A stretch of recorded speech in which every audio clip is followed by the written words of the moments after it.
2 years after signing Executive Order 007, the Road Infrastructure Development and Refurbishment Investment Tax Credit Scheme, the President Buhari-led administration is no doubt pressing on to make good its intendment, going by the approval of 169.7 billion naira for the reconstruction of our 4 roads under the tax credit scheme. The Nigerian National Petroleum Company Limited will deploy 621.2 billion naira of its tax liabilities to fix some 1,804.6 kilometers of roads spread across the 6 geopolitical zones. The scheme seeks to encourage public-private partnership interventions and is a 10-year scheme that enables the federal government to leverage private sector funding for the construction or refurbishment of eligible road infrastructure across the board. Well, let's get talking now. I'm being joined by an oil and gas development analyst from Abuja, Rachel Mujong.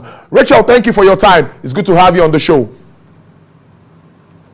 Yeah, thank you. Yeah, we are aware that the federal government's push to construct new infrastructure nationwide is now involving the private sector in a major way. What can you tell us about how Presidential Executive Order 7 works? Okay, thank you.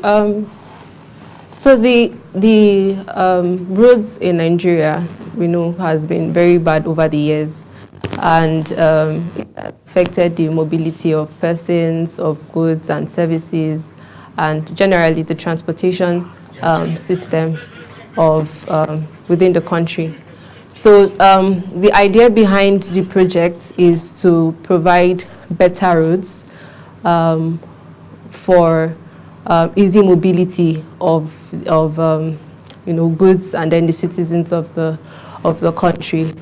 As a result of that, a lot of funds have been disbursed, and they've held a lot of contracts, jobs as to developing the roads in Nigeria. But over the years, there's been a lot of embezzlement of funds, the issue of corruption, misadministration, and all of that has not made the road projects come to light. So the whole arrangement of the government is to work together with the private sector, of which have a more skillful set of officials, and as well as the funding aspects, because they have been able to generate as much funds as possible to fund the roads. As far back some years ago, you have the states and then local governments complaining that the funds that have been allocated for the roads, because then they get the funds from both the states and the local government allocation. So those funds have sort of put a halt to them achieving their projects at the state and local level. So the government decided to work with private companies to maximize their funds and use the resources for the common good of the nation. So the Presidential Executive Order, which is known as the Road Infrastructure Development and Refurbishment of the Investment Tax Credit Scheme, was put in place it's a document that was put in place to work with private companies, particularly, to be able to build better roads. And so the idea around it is for the government. So the arrangement is that the government will work, the private organizations will work based on tax credits.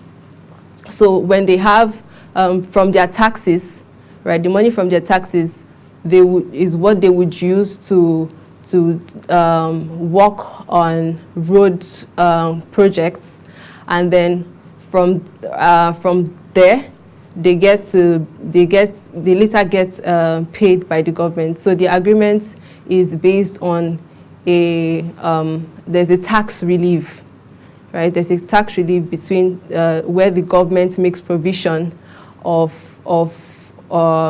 where they make provision to pay back what the private sector has spent.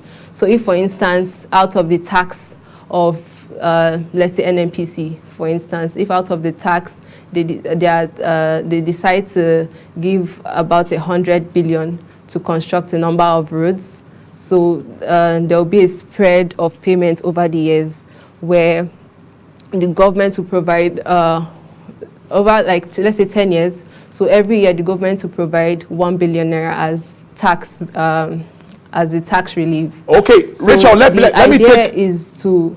Hang on, Rachel. Let me take a commercial break, and I come back and you continue exactly from where you stopped. We'll take a break now, and we'll be back shortly. All right, I still have Rachel there.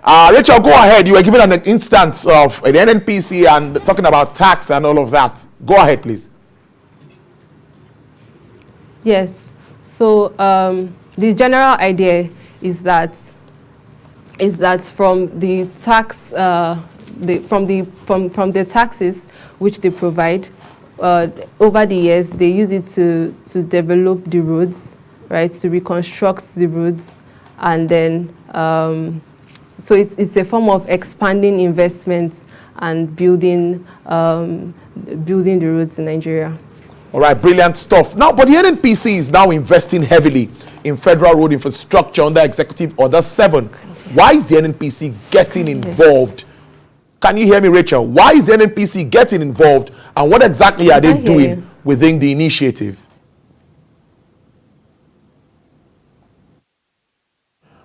Rachel, I'm asking you that the NNPC is investing heavily in federal road infrastructure under Executive Order 7. Why is the NNPC getting involved, and what exactly are they doing within the initiative? Okay, yeah, so, okay, the NNPC, which is, of course, a petroleum organization, so I would say, first of all, the fact that the NNPC is has been identified as the highest tax-paying, as the highest taxpayer in Nigeria. So of recent, they released the list of the highest taxpayers in Nigeria, and NNPC became top on the list. In 2021, the Federal Revenue Service also released the fact that NNPC also had, I think, as much as 6.4 trillion naira contributing to the annual revenue service. So the NNPC, basically NNPC is the highest tax-paying company in Nigeria. And these funds, so this is what now brings it out to be able to finance the road projects, right, in Nigeria. Also, so one of the major ideas behind the presidential executive order is not just, so the construction of roads and the rehabilitation of roads is not just as a result of easy mobility of goods and service, people, but also easy mobility of energy sources. So the major idea is to provide energy security. So over the years, we've heard of pipeline vandalism and sabotage and all of that. So what the idea is to make the road system a better and more reliable transportation avenue for oil and gas. So it will ease the distribution of oil and gas around the country. And that is where NNPC comes in, because NNPC is a petroleum company, and so it also has the ideas, the intrigues. It understands the routes at which petroleum, oil and gas needs to be distributed. So when you look at, so usually there is a list of routes that need to be constructed. So from the 621 billion naira that was released by NNPC is to fund 21 roads across 1,804.6 kilometers. That's across the country. If you look at the construction of, like, the number of roads, you would find out that they strategically allocated funds, particularly or based on the roads that are relevant for the distribution of oil and gas. So, for instance, in the north central, majorly most of the roads are within Niger State, because Niger State is the major storage source center of oil. So, from there, petroleum is distributed across the country. So in Niger State, they have about 9 roads that they are constructing.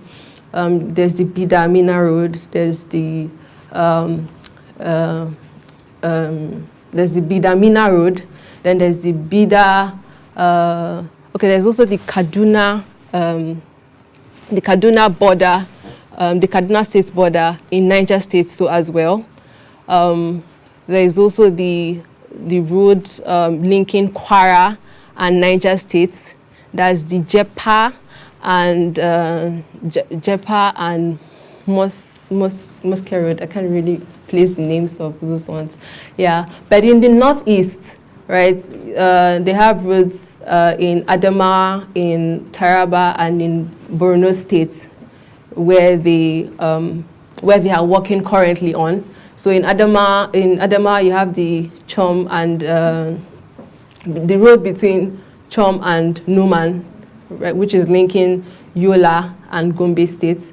Then you have they also have the Gombe-Bu Road linking Gombe and Borno State together. I'm trying to get all the states. In the south, you have the Itu Ekot Ekpene Road, right, between Cross River and Akwa Ibom. In the north, in the southeast, there's the Kebbi, in the southwest, there's the Lagos Badagry Road, and then the Oyo Ogbomosho Road in Oyo State. So each of these states have been chosen not just with the idea of easing transport for people generally, but because of the distribution of oil and gas, the ease, right, to make it easier. And I mean, it's to the advantage of the entire country, because I mean, everybody gets access to oil, and then the products from oil. Businesses improve, and in terms of the road, everybody's having easy transport system. And there's also the idea of trying to expand the roads to not just having two or three lanes, but to having as much as 8 to 6 lanes as well. So it's sort of decongest the tankers, petrol tankers, from staying all together in one road, and the risk of fire explosion and all of that. So generate that. Yeah, okay, let me now say, as we wrap up, there's a lot of challenges we have around revenue generation concerning Nigerians. A lot. What kind of role do you see? Sorry, I can't hear you. Okay, what kind of role do you see oil and gas sector or the sector playing in terms of new revenue generations, and the NNPC in particular, with the era of the Petroleum Industry Act passage? Okay. So the oil and gas is a very critical sector in Nigeria. I mean, 70% of Nigeria's revenue comes from the oil and gas, and as much as 85% is also used in terms of exportation. So the oil and gas is a very critical sector. By the time it works effectively, it would promote employment, advance businesses, invest and attract investors. So the Petroleum Industry Bill, which was signed by the administration of Muhammadu Buhari, has a fiscal objective of providing finance the oil and gas sector. That's its major aim. But one of its primary aims as well is so that it can attract investors. So using NNPC is coming in as a form of, I would like to say like an investor, because I mean they're investing in the future of the oil and gas sector. And then by the time the project works well, by the time we have better roads and we have better distribution of energy, it will attract more investors. So it's sort of like a long-term opportunity for Nigeria, because by the time investors start coming in, the economy starts doing well, our GDP starts increasing, living standards of people start increasing, and life becomes better. So that's the idea behind the Petroleum Industry Bill, and then the role of NNPC in advancing its objective within Nigeria. Brilliant stuff there. I must thank you, Richard Mujong, Oil and Gas Development Analyst, for joining us in Abuja to shed more light on the Executive Order 007 and, of course, the role of oil and gas companies in infrastructure development. Do enjoy your weekend.